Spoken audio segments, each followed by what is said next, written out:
प्रभु की स्तुति हो। प्रभु यीशु मसीह के नाम पर मैं आप सभी को हमारी होसन्ना मिनिस्ट्री की ओर से हार्दिक बधाई देता हूं। प्रभु आपको आशीर्वाद दें और आपकी रक्षा करें। प्रिय मित्रों, हम कई चीजों में बहुत सावधानी बरत रहे हैं। स्वास्थ्य के मामले में कई सावधानियां हैं। आज मुझे स्वास्थ्य प्रणाली के बारे में कुछ नया कहने की आवश्यकता नहीं है। हम जो खाना खाते हैं उससे शुरू करके स्वास्थ्य के मामले में जो भी सावधानियां बरतने की जरूरत है उनका विश्लेषण करते हैं। इसी तरह वित्त के मामले में हम नहीं जानते कि आज स्थिति क्या है, हम नहीं जानते कि कल स्थिति क्या होगी। इसलिए हमें जो सावधानियां बरतने की जरूरत है वे बहुत मजबूत है। 1 रुपए के मामले में भी कुछ लोग अच्छे हैं। इसी तरह परिवार के मामले में कुछ सावधानियां हैं, कार्य प्रणाली में कुछ सावधानियां हैं। इस तरह हम सभी मामलों में सावधानी बरत रहे हैं। हम दूरदर्शिता के साथ जीते हैं। हालांकि हम ये भी पहचान सकते हैं कि पवित्र पुस्तक में कुछ सावधानियां हैं जिन्हें हमें अपनाने की जरूरत है। उदाहरण के लिए व्यवस्था विवरण के 6 अध्याय श्लोक 12 में मैं एक अच्छा वचन पढ़ूंगा। सुनो, सावधान रहो कि तुम उस प्रभु को न भूलो जो तुम्हें मिस्र गुलामी की भूमि से बाहर लाया है। देखो मेरे प्यारे दोस्तों, इस अंश में वो कैसा देश था जो तुम्हें मिस्र गुलामी की भूमि से बाहर लाया है। वो प्रभु जो तुम्हें मिस्र गुलामी की भूमि से बाहर लाया है वही प्रभु है जो तुम्हें उस देश गुलामी की भूमि से बाहर लाया है। इस अंश में हम इस्राएलियों के बारे में पढ़ रहे हैं। मिस्र में इस्राएली कैसे थे? उन्होंने कड़ी मेहनत की और प्रतिदिन 4 रुपए कमाए। उनका भविष्य धन्य होना चाहिए। उनके बच्चों का भविष्य सुरक्षित होना चाहिए। वे अमीर नहीं थे। मिस्र में भयानक अनुभव यह था कि उन्हें अपनी मिट्टी खुद लानी पड़ती थी। मिट्टी पीसनी पड़ती थी, ईंटें बनानी पड़ती थी और बिलों का भुगतान करना पड़ता था। गुलामी के ऐसे कठोर अनुभवों में उन्होंने मिस्र में कड़ी मेहनत की। उनके पंख उखड़ गए, लेकिन वे पुरस्कार नहीं देख सके। वे हिल गए और हिल गए। ऐसा लग रहा था मानो गुलामी का ये जीवन जीने से बेहतर था। क्योंकि गुलामी एक बहुत ही भयानक अनुभव है, इसलिए वे हिल गए थे। भगवान ने उनकी पुकार सुनी और उन्हें मिस्र की उस भूमि से छुड़ाया। अगर हम इतिहास में जाएं, तो हमें अद्भुत अनुभव देखने को मिलेंगे।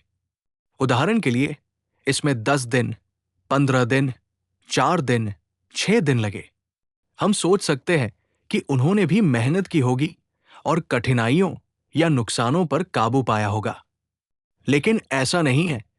जब हम उन अनुभवों को देखते हैं जिनसे भगवान ने उन्हें गुजारा, तो हमारा दिल टूट जाता है। क्योंकि 40 साल तक, मेरे प्यारे दोस्तों, अगर हमारे 10 रिश्तेदार हमारे घर आते हैं, तो मुझे आपको ये बताने की जरूरत नहीं है कि ये हमारे लिए कितना मुश्किल है। हर कोई जानता है कि 10 लोगों को 10 दिन तक खाना खिलाना कितना मुश्किल है। जैसा कि सभी जानते हैं, अमीर और गरीब के बीच कोई वर्ग भेद नहीं है। ये सभी के लिए थोड़ा बोझ है। 10 लोगों को 10 दिन तक खाना खिलाना मुश्किल है, लेकिन लाखों लोगों को 40 साल तक खाना खिलाना मुश्किल है। उनके पीने के पानी की तो बात ही छोड़िए, उनके खाने की तो बात ही छोड़िए, उनके घरों की तो बात ही छोड़िए, उनके तंबू की तो बात ही छोड़िए। चाहे उनकी परिस्थितियां कैसी भी हों, उन्होंने दिन रात सब कुछ सहा। उन लाखों लोगों में बच्चे और बुजुर्ग भी थे। वहां महिलाएं और पुरुष थे। वो दिन में बादल का खंभा और रात में आग का खंभा था, ताकि कोई नुकसान न पहुंच सके। उसने समुद्र को सुखा दिया, नदियों को विभाजित किया, दुश्मनों को वश में किया और उन्हें इस जंगल से सुरक्षित रूप से ले गया। वो उन्हें अपने पंखों पर ऐसे ले गया जैसे एक उकाब अपने बच्चों को ले जाता है। इसलिए हम इस श्लोक में पढ़ते हैं, अपने परमेश्वर यहोवा को मत भूलना जो तुम्हें मिस्र से बाहर लाया, क्योंकि ये कोई साधारण अनुभव नहीं था। उसने दर्द को दूर किया, लड़के को नौकरी दी, लड़की से शादी की। और बस इतना ही नहीं, उन्होंने जो रास्ता चुना वो ऐसा रास्ता था जिसकी कोई इंसान कल्पना भी नहीं कर सकता था। सर्वशक्तिमान परमेश्वर ने उन लाखों बच्चों का बोझ अपने कंधों पर उठाया। अगर उन्हें मांस चाहिए था तो उसने उन्हें मांस दिया। जहां कोई सहारा नहीं था, उसने चट्टान को चीर दिया और समुद्र को भर दिया। हे परमेश्वर के बच्चों, और भी बहुत कुछ। कोई महान परमेश्वर को कैसे भूल सकता है? कोई उस पिता को कैसे भूल सकता है जिसने चमत्कार किए? कोई उस परमेश्वर को कैसे भूल सकता है जिसने महान कार्य किए? कुछ लोग भूल जाते हैं कि उन्हें परमेश्वर द्वारा किए गए अच्छे काम याद नहीं हैं। किस तरह से उसने उनका नेतृत्व किया और उन्हें लाया? उसने उन्हें कैसे खिलाया और लाया? उसने उनकी जरूरतों को कैसे पूरा किया? परमेश्वर उनके साथ कैसे खड़ा रहा? वे भूल जाते हैं कि न केवल तब बल्कि आज भी, जब कोई दिशा नहीं थी, उसने अपनी भुजा और अपनी छड़ी को बढ़ाया और अद्भुत चमत्कार किए और चमत्कारिक रूप से उनकी मदद की। कुछ लोग सोचते हैं कि कुछ चीजें बदल गई हैं। वे सोचते हैं कि मेरे मुश्किल समय खत्म हो गए हैं। वे सोचते हैं कि मेरे लिए अच्छे दिन आ गए हैं। लेकिन बहुत से लोग ये नहीं समझते कि मैं परमेश्वर का कितना आभारी हूं, जिसने मुझे इस स्थिति में रखा है। प्यारो, सावधान रहो। परमेश्वर का वचन हमें बार बार क्यों चेतावनी देता है? ये हमें बार बार क्यों खटखटाता है? ये हमें बुद्धिमान क्यों बनाता है? अगर हम उस परमेश्वर को भूल जाते हैं जिसने इतने महान कार्य किए हैं, तो हम अभी भी मुसीबत में रहेंगे। इससे बड़ा कोई विश्वासघात नहीं है। इसलिए हमें जो सावधानियां बरतनी चाहिए, उनमें सबसे पहले हमें परमेश्वर का आभारी होना चाहिए, जिसने हमें मिस्र की भूमि से छुड़ाया और हमें दास्ता के घर से बाहर निकाला और हमें स्वतंत्र किया। एक और बात जो मैं तुम्हें याद दिलाना चाहता हूं, वो ये है कि हमें उन अच्छे कामों को कभी नहीं भूलना चाहिए जो उसने हमारे लिए किए हैं। मैं न्यायों की पुस्तक के 13वें अध्याय का 4था वाक्य पढ़ रहा हूं। ध्यान से सुनो, इसलिए सावधान रहो और शराब या मजबूत मदिरा मत पियो और कुछ भी अशुद्ध मत खाओ। देखो मेरे प्यारे दोस्तों, इस अंश में कुछ सांसारिक सुख है। हम इस दूसरे अनुभव को पहचानते हैं कि हमें सावधान रहना चाहिए कि इस सांसारिक सुख से संबंधित पापपूर्ण अनुभव, चाहे वो शराब हो या मजबूत मदिरा, हमारे करीब ना आए। हम जानते हैं कि हमारी दिव्यता के खिलाफ क्या है, हमारे लिए क्या हानिकारक है। हम जानते हैं कि क्या अशुद्ध है और क्या पवित्र है, लेकिन हम इसके बारे में सावधान नहीं हैं।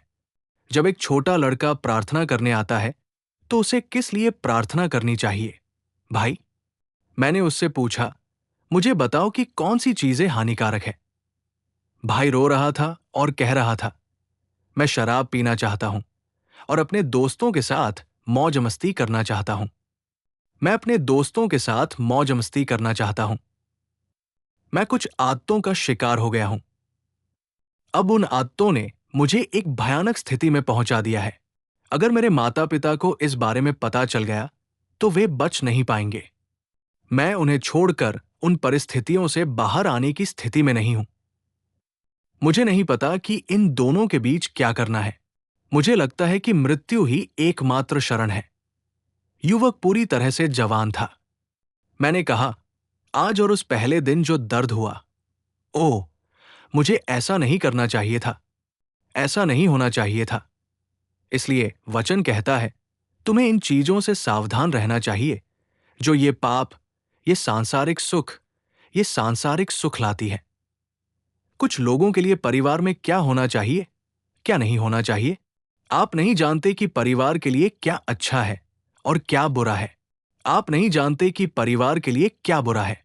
वही चीजें बच्चों के हाथ में हैं, वही चीजें बड़ों के हाथ में हैं। जो बच्चे देखते हैं, वही बड़ों को भी दिखता है। अगर आप देखना चाहें, तो कुछ परिवार, बड़े, बच्चे सब बैठकर वही नजारा देखते हैं। ये कोई फिल्म हो सकती है या कुछ और। मैं आपसे एक बात पूछ रहा हूं, आप अपने बच्चों को अपने बगल में बिठाकर उन्हें वही फिल्में दिखा रहे हैं, यानी आप वही व्यवहार पा रहे हैं। आपके बच्चे वही व्यवहार पा रहे हैं। आप वही दृश्य देख रहे हैं। आपके बच्चे वही दृश्य देख रहे हैं। ये आपके लिए कितना अच्छा है? ये आपके बच्चों के लिए कितना अच्छा है? यानी क्या इसमें कुछ अच्छा है? आप उस अच्छाई को क्यों इकट्ठा करते हैं? ठीक है, अगर आपके पास वो ज्ञान होता, अगर आपके पास वो बुद्धि होती, तो आप केवल अच्छाई ले सकते थे और बुराई को छोड़ सकते थे। शायद ये आपकी प्रतिभा हो सकती है। फिर आपके बच्चों की क्या हालत होगी अगर वे अच्छाई को छोड़ दें और केवल बुराई को लें? क्या आप उनके मन को जानते हैं?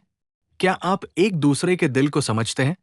और मेरे प्यारे भाइयों, हम किस मामले में सावधान रह रहे हैं? हमें इस बारे में सावधान रहना चाहिए कि हम क्या खाते पीते हैं। हमें सावधान रहना चाहिए। हमें उस सावधानी को जानना चाहिए। देखिए सैमसन ने अपने माता पिता से क्या कहा, लेकिन मैं आपको फिर से बताऊंगा कि कैसे शिमशोन की हालत बहुत खराब हो गई। दूसरे शब्दों में कहें तो वो पलिश्तियों के पास गया जहां परमेश्वर ने उसे जाने से मना किया था। उसने वही किया जो परमेश्वर ने उसे करने से मना किया था। वो उन दाग की बारियों से होकर गया जहां उसे जाने के लिए नहीं कहा गया था। मैं आपको शिमशोन के बारे में एक बात बताऊंगा। शिमशोन के पतन का कारण उसके अपने निर्णय थे। उसने अपने माता पिता के निर्णय नहीं लिए। उसने अपने बड़ों के निर्णय नहीं लिए। वो अपने निर्णयों का गुलाम बन गया। उसके अपने निर्णयों ने उसे पतन की ओर ले गया। अगर हम सावधान नहीं रहे तो हम बहुत खो जाएंगे। शिमशोन समझ नहीं पाया, काश मेरे पास बुजुर्ग है, मेरे माता पिता हैं। ये एक वाचा है जिसे परमेश्वर ने मेरे जन्म से पहले घोषित किया था। मेरे जन्म से पहले परमेश्वर ने एक महान योजना की घोषणा की। मैं उस योजना को कैसे दरकिनार कर सकता हूं? मैं उन शब्दों को कैसे छोड़ सकता हूं? क्या मुझे उन्हें छोड़ देना चाहिए? उसने बिना सोचे समझे काम किया। अंत में वो खुद के लिए सुरक्षित नहीं था। वो किसी के लिए भी सुरक्षित नहीं था। वो किसी के लिए भी सुरक्षित नहीं था। उसने इस्राएलियों को पलिश्तियों के हाथों से बचाया। वो पलिश्तियों के हाथों में फंस गया जो उसे छुड़ाना चाहते थे। ये बहुत भयानक और दर्दनाक अनुभव थे। ये सब है मेरे प्यारे दोस्तों। हमें सावधान रहना चाहिए कि हम शराब या मजबूत पेय या कोई भी अशुद्ध चीज न खाएं। बेबीलोन में शद्रक, मेशक, अबेदनगो और दानियल जैसे युवकों को देखें। हमारे शरीर इस भोजन से अशुद्ध हो गए हैं। खाने की आदतों में क्या समस्या है? हम दूसरे देश से दूसरे देश में आए हैं। यहां आदतें और संस्कृति है। ये कोई बड़ी गलती नहीं है, लेकिन हम इसे नहीं चाहते थे और हमने इसे नहीं खाया। हम किसी के हाथों में हैं। वे जो कुछ भी करते हैं, जो कुछ भी कहते हैं, हमें उसे सुनना चाहिए। हमने नहीं सोचा कि हमें इसे खाना चाहिए। उन परिस्थितियों में भी उन्होंने अपनी पवित्रता बनाए रखी। यही कारण है कि राज्य में उनकी प्रशंसा की गई। वे परिस्थिति को बदलने में सक्षम थे। वे आग को बुझाने में सक्षम थे। वे शेरों के मुंह बंद करने में सक्षम थे। यही सावधानी है। हमें याद रखना चाहिए कि हम कैसे हैं और किस स्थिति में हैं। मैं आपको एक और छोटी सी बात भी बताऊंगा। ये मैथ्यू है। मैं सुसमाचार का 6ठा श्लोक, अध्याय 16 पढ़ रहा हूं। ध्यान से सुनो। तब यीशु ने उनसे कहा, फरीसियों और सदूकियों के खमीर से सावधान रहो। खमीर क्या है? खमीर फरीसियों और सदूकियों की शिक्षा है। हम पवित्र शास्त्रों में उनकी बातचीत के बारे में पढ़ते हैं। ये खमीर वाला आटा है। प्यारे, उसने क्यों कहा खमीर से सावधान रहो? यानी थोड़ा सा खमीर पूरे आटे को खराब कर देता है। उनकी शिक्षा, उनकी बातचीत, चाहे थोड़ी सी भी हो, मन को विचलित कर देती है और मन को मलिनता से भर देती है। ये खमीर बहुत जरूरी नहीं है। थोड़ा सा ही काफी है। वो थोड़ा सा खमीर ही काफी है। थोड़ा सा खमीर क्या करता है? ये आटे को बेकार कर देता है। ये खमीर हो गया है, इसे फेंक दो। ये खमीर क्यों है? इसमें कितना खमीर मिला है? कुछ लोग घंटों हमारे साथ रहे हैं। बोलने की जरूरत नहीं है। बस 2 या 3 शब्द ही हमारे विश्वास को भरने के लिए काफी है। कुछ लोगों को हमारे साथ कई दिनों तक यात्रा करने की जरूरत नहीं है। हमारे साथ सिर्फ 1 घंटा बैठना ही हमारे ईश्वरत्व को भरने के लिए काफी है। वे इस तरह की बातें करते हैं। वे इस तरह की बातें कहते हैं। वे कहते हैं कि बहुत से भक्त हैं। इस भक्त को देखो, इस भक्त को देखो, इस व्यक्ति को देखो। और वे सभी ईसाई हैं। क्या वे सभी भक्त नहीं हैं? इसमें क्या गलत है? इस तरह से वे हमारे दिमाग को धोते हैं। ये फरीसी और सदूकी, उनकी शिक्षा क्या है? वे अच्छा कर रहे हैं, लेकिन अंत में ये हमें परमेश्वर से दूर कर देता है। वो खमीर हमारे मन में कुछ कड़वे अनुभव बो रहा है। मैं आपको एक छोटी सी बात बताता हूं। प्रभु ने एक लंगड़े आदमी को चंगा किया। सभी को खुश होना चाहिए। अगर कोई अंधा आदमी ठीक हो जाता है तो हमें जश्न मनाना चाहिए और खुशी से उछलना चाहिए। हमें खबर फैलानी चाहिए। अगर हम में से कोई ठीक हो जाता है तो हमें कितनी खुशी होनी चाहिए। अंधे आदमी को छुआ जा रहा है। वो कहता है, कौन तुम्हें ठीक कर सकता है? अंधा आदमी कहता है, ओ अंडा। वो कहता है, यीशु कौन है? यीशु ने मुझे छुआ और मैं ठीक हो गया। वो कहता है, अरे क्या तुम जानते हो कि वो कौन है? तुम पागल बातें कह रहे हो। ये कितना सड़ा हुआ समाज है। जो ठीक हो जाता है उसे खुश होना चाहिए, और जब वो ठीक हुए व्यक्ति को देखता है तो उसे आनंदित होना चाहिए। उसे उससे कुछ और अच्छे शब्द कहने चाहिए और उसका जीवन बनाना चाहिए। लेकिन क्या होगा अगर ये बनाए गए को गिराने जैसा है? अगर कोई व्यक्ति अपने परिवार की परवाह किए बिना, अपने घर की परवाह किए बिना, अपनी त्वचा की परवाह किए बिना, अपने शरीर की परवाह किए बिना नदी के पास गिरता है तो कोई परवाह नहीं करता। अगर वो अपने परिवार की परवाह किए बिना, अपने शरीर की परवाह किए बिना, अपने शरीर की परवाह किए बिना, अपनी नाक की परवाह किए बिना और अपनी नाक की परवाह किए बिना नदी के पास गिरता है तो कोई परवाह नहीं करता। वे चले जाएंगे। अगर वही व्यक्ति ठीक हो जाए और बाइबल लेकर मंदिर आए तो कितने मुंह बोलेंगे? अगर वही व्यक्ति उठकर सोचता है कि वो पवित्र है और पवित्र ईश्वर को पहचानता है, अपना सिर पर दुपट्टा रखता है, बाइबल पकड़ता है और ईश्वर के मंदिर में आता है, तो आप सोचेंगे, ओह, क्या आप उस धर्म में शामिल हो गए? क्या आप भी पवित्र हो गए हैं? ऐसी सीधी सादी बातों से आपको परेशान किया जाएगा। और अगर वो भ्रष्ट हो गया और उस समय गरीब था, तो क्या किसी को परवाह थी? फिर क्या जाति आई? फिर क्या धर्म आया? और क्या उस दिन उसने कुछ कहा? अगर वो अपने मन में थोड़ा सा बदलाव करे और शुद्ध होने के लिए कदम उठाए तो कितनी कड़वाहट दूर होगी। अंधा आदमी ठीक हो गया है, उसे खुश होना चाहिए। क्या तुम जानते हो कि उसका मन भ्रष्ट करने वाला यीशु कौन है? क्या तुम जानते हो कि वो किस तरह का व्यक्ति है? मुझे इस बात से बहुत खुशी हुई कि वो अंधा आदमी कह रहा था, ओह बेटा, वो कौन है? तुम ये कह रहे हो या वह? मुझे नहीं पता, क्योंकि मैं अंधा हूं। एक बार मैं अंधा था, अब मैं देख सकता हूं। कितनी बढ़िया बात कही है। जो कुछ भी तुम कहते हो उसे छोड़ दो। मैं खमीर के बारे में भी यही बात कह रहा हूं। जो कुछ भी तुम कहते हो उसे छोड़ दो। मैं भी यही बात कह रहा हूं। एक बार मैं अंधा था, अब मैं देख सकता हूं। उसने मेरी आंखें खोल दी। ये एक मजबूत जवाब है, क्योंकि अगर वो वैसा है जैसा तुम कहते हो तो वो मेरी आंखें कैसे खोल सकता है? उसमें मेरी आंखें खोलने की शक्ति कहाँ है? और इसका आपकी बातों से कोई लेना देना नहीं है। समझदार लोग वही गिर जाएंगे, क्योंकि आप जो शिक्षा देते हैं वो अलग है, आप जो शब्द कहते हैं वो अलग है। मेरे साथ जो चमत्कार हुआ वो अलग है। मेरे साथ वैसा नहीं हुआ जैसा आप कहते हैं। मेरी आंखें खुल गई हैं। मैं देख रहा हूं। अब मेरी आंखें चमक रही हैं। मैं आप सभी को स्पष्ट रूप से देख सकता हूं। उसने ही मेरी आंखें खोली हैं। और आप जो शब्द कहते हैं वो अलग है, वो अलग है। वो कैसे समा सकते हैं? ये सच है। अगर हम सावधान नहीं रहे तो बहुत सी ऐसी शिक्षाएं सामने आ रही हैं जो हमारे दिमाग को नष्ट कर देंगी। आज जब हम सोशल मीडिया खोलते हैं तो हमें समझ में नहीं आता कि कोई क्या कह रहा है। किसने सोचा था कि अगर वो सोशल मीडिया खोलेंगे तो उन्हें समझ में नहीं आएगा? क्या ये शास्त्रों के अनुसार है? क्या ये भगवान से संबंधित है? अगर हमारे पास विवेक करने का ज्ञान नहीं है तो हम बहुत बड़े खतरे में चले जाएंगे। अरे वाह, टेक्नोलॉजी बढ़ गई है।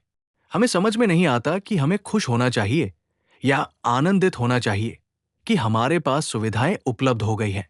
नहीं तो हम टेक्नोलॉजी की आड़ में बहुत मुश्किल में पड़ जाएंगे। हमें तलाश करनी चाहिए। ये वो दिन है जब विश्वासी विश्वास पर अपनी पकड़ खो देगा। अगर हम सतर्क नहीं रहेंगे, अगर हम फरीसियों और सदूकियों के इस खमीर से सावधान नहीं रहेंगे, तो हमारे दिमाग भ्रष्ट हो जाएंगे। हमारे दिमाग भ्रष्ट हो जाएंगे। मेरे प्यारे भाइयों, मैं तुम्हें 3 बातें बताने आया हूं। पहली, अपने परमेश्वर को मत भूलना, जिसने तुम्हें गुलामी के घर मिस्र से निकाला है।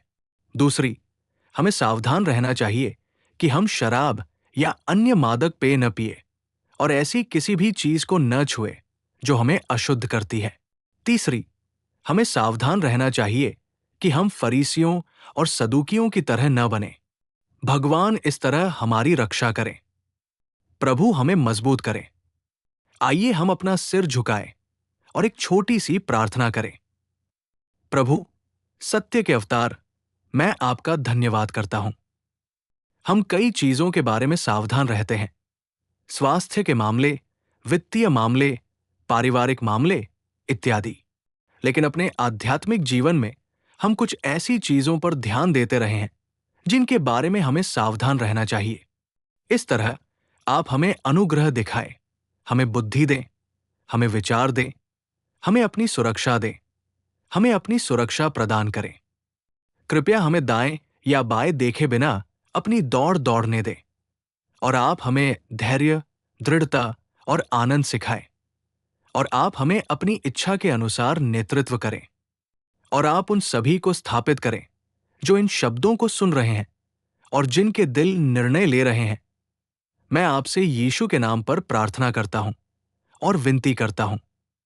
पिता, आमीन, आमीन, आमीन। प्रभु आपको आशीर्वाद दें और आज के दिन आपको आशीर्वाद दें। मेरा परमेश्वर आपको विशेष अनुग्रह प्रदान करे। आमीन। अपने दैनिक अनुग्रह संदेश और अधिक आध्यात्मिक संदेशों के लिए हमारे YouTube चैनल की सदस्यता लें।